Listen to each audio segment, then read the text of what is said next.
Hey YouTube, it's ICU and welcome to the 191st episode of Best Tech Info and Rumors.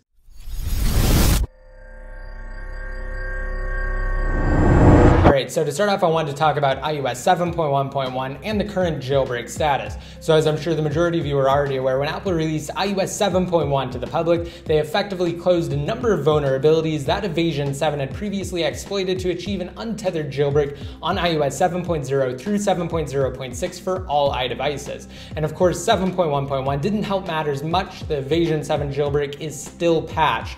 Well, there are new developments and I wanted to discuss those now, primarily related to Pod2g, and I also kind of wanted to dispel a couple of things as well. So, referencing an article on Jailbreak Evasion Info, previously, as with years past, it was thought and widely accepted that the evaders would wait until Apple released their next major iOS installment, being iOS 8, and the company's next round of iDevices before pushing out a new jailbreak utility to the public. So of course that makes sense, and it's the logical move, as that way the team can ensure that their tool not only supports the latest software, but also the newest hardware. And recently a plethora of reports have flooded the blogosphere suggesting that Pod2g of the evaders is actively working on discovering and testing new exploits to jailbreak iOS 7.1 and 7.1.1 untethered prior to the release of iOS 8. So apparently the expert hacker was quoted saying the following a few weeks ago.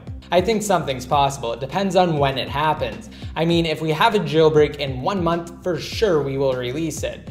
If it happens in 3 months, we might have to wait for iOS 8, but I'm definitely on it, definitely trying to find something. So while it's certainly possible that Pod2g could discover new exploits to jailbreak 7.1.1 and even future iterations of 7.1, such as 7.1.2, if that ends up being released, it's unlikely at this point. Now, considering that quote was transcribed a few weeks ago and that it was just recently publicized, it's already past the hacker's quote 1 month time frame, or at least it's closing in on it. So it's likely that the team will still wait until after iOS 8 is released before pushing out a new untethered jailbreak utility for all devices. However, of course, new developments could still happen between now and iOS 8's release date, and if they do, I will be the first to post them here on my channel, and I'll also be the first to cover new jailbreak utilities and create tutorials on them. So if you aren't subscribed, just be sure to do so to receive first coverage on the next untethered jailbreak utility.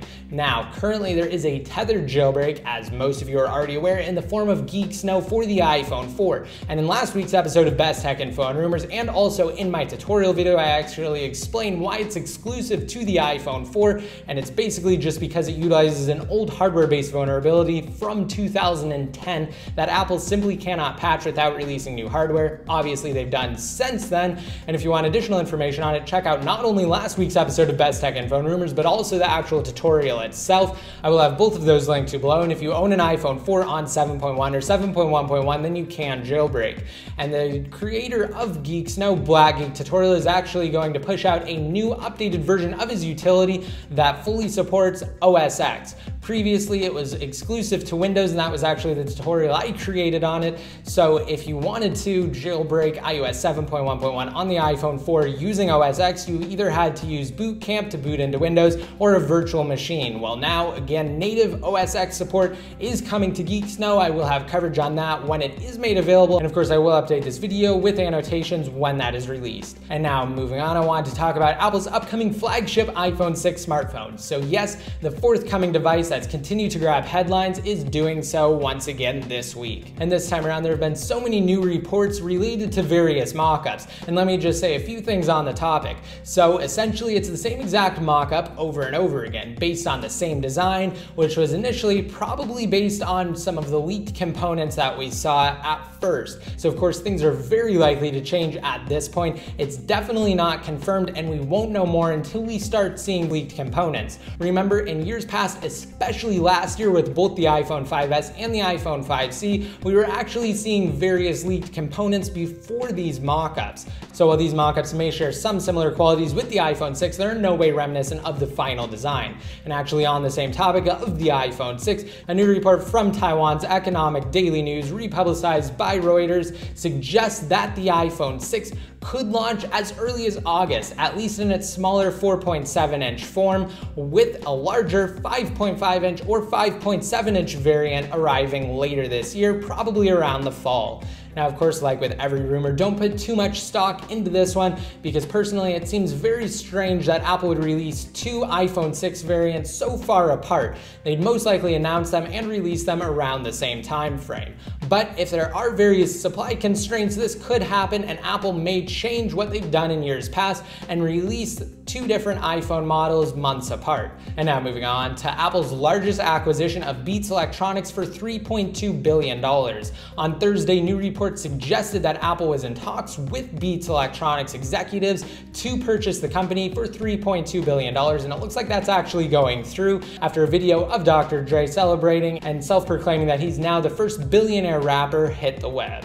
Now, there are various reasons as to why Apple would be interested in acquiring Beats Electronics, the most viable of which is that Apple is looking to diversify their music business and actually enter the streaming arena to compete with various companies like Spotify.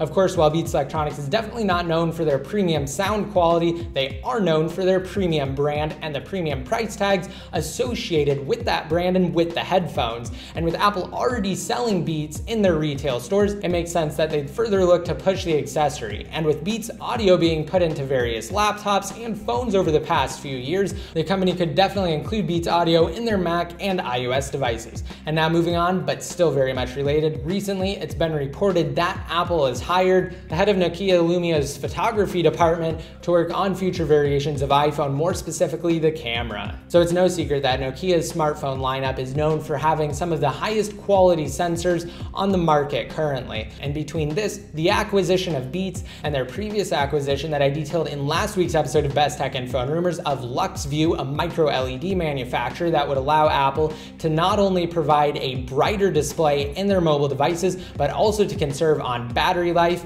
there's no doubting that Apple is definitely up to something big. Even if they don't release their long-rumored iWatch or implement any of these new technologies into the iPhone 6, future variations of iPhones could very well benefit from all of these acquisitions and from the new technologies Apple currently has in development, and I personally am very excited to see what they do and what they produce out of all of this. And now next, I wanted to tie back into jailbreaking by discussing one of my new favorite Cydia tweaks. It's called OS Experience, it's exclusive to the iPad, and it not only vastly improves multitasking, but it also brings multi-window functionality to jailbroken iPad models. And the reason I didn't mention this previously when I was discussing various jailbreak topics is because the developer of OS Experience has been having issues with Sarek and with the DRM of his tweak. So by the time you watch this video, even if the tweak isn't currently listed inside of Cydia, that could change in the future. I will update this video with an annotation if it does, and I highly recommend watching my video on it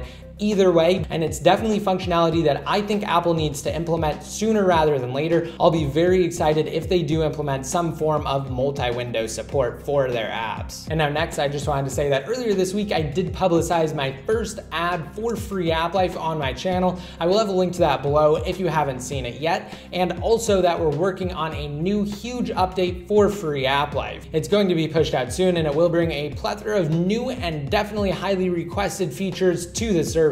Just be sure to stay tuned for that. And now next, I just wanted to say that for those of you who missed my video coverage on Apple's 2014 MacBook Air, I did create two videos on the new laptop, the first of which was an unboxing video, and the second was a comparison between the new 2014 edition and last year's model. So if you missed either of those last week, I will have them linked to below. And moving on, I wanted to quickly talk about WildStar, which is an upcoming MMO that's scheduled to be released at the beginning of next month, June. Now, I did detail this game in an earlier episode of BestTechInfo and Rumors. At the time, it was entering a closed beta weekend, and now it's finally available for open beta. So anyone can test out the new game just by visiting WildStar's site and downloading the client. And since I first detailed it, I've had some time to both test and play it, and I highly recommend it for anyone who's looking for a new game to get into.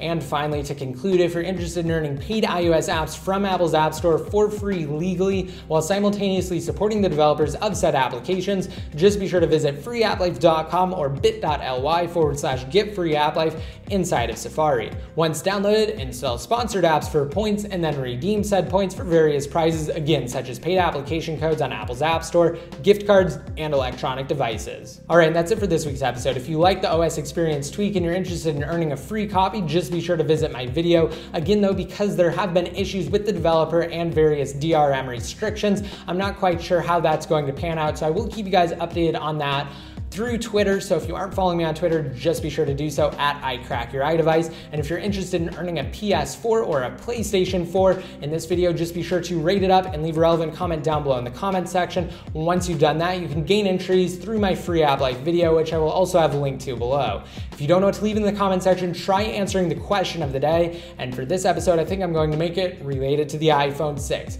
But this time it's going to be more closely related to all of Apple's recent acquisitions. So do you think the company is going to implement these technologies into the iPhone 6 or into future iterations of the iPhone? Again, just be sure to let me know down below in the comment section or on Jailbreak Tech Info. And if you're interested in being updated more often, such as when I create new videos and cover various things like jailbreak topics, just be sure to like me on Facebook, follow me on Twitter, and add me one of your circles inside of Google+, as well as follow me on Instagram at ICUID. And until next time, this is ICU signing out.